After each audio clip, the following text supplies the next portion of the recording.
balita. Magandang umaga.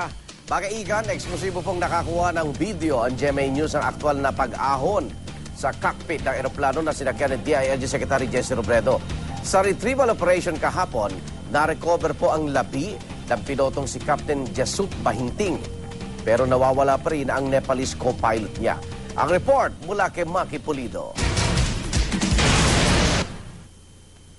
Ito ang aktwal na video ng pag-aangat sa cockpit ng eroplanong sinakyan ni DILG Secretary Jesse Robredo.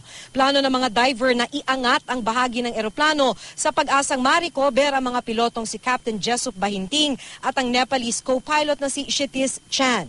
Pero hindi ito naging madali para sa mga diver dahil malakas ang underwater current. Tinalian ang cockpit at dahan-dahang inangat hanggang madalas sa lalim na 60 talampakan. At nang may ahon na ang cockpit pasado 6:00 ng gabi, namataan ng isang bangkay na nasa kanang bahagi nito. Positibong kinilala sa punerarya ang labi ng pilotong si Captain Jesut Bahinting ng anak niyang si Sarah, batay sa suot na singsing at relo ng bangkay. Naging tahimik lang si Sarah at tumangging magbigay ng panayam sa media.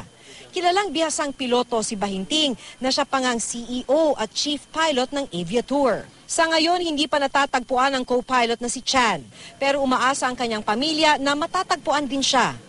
Para sa unang balita, Maki Pulido reporting.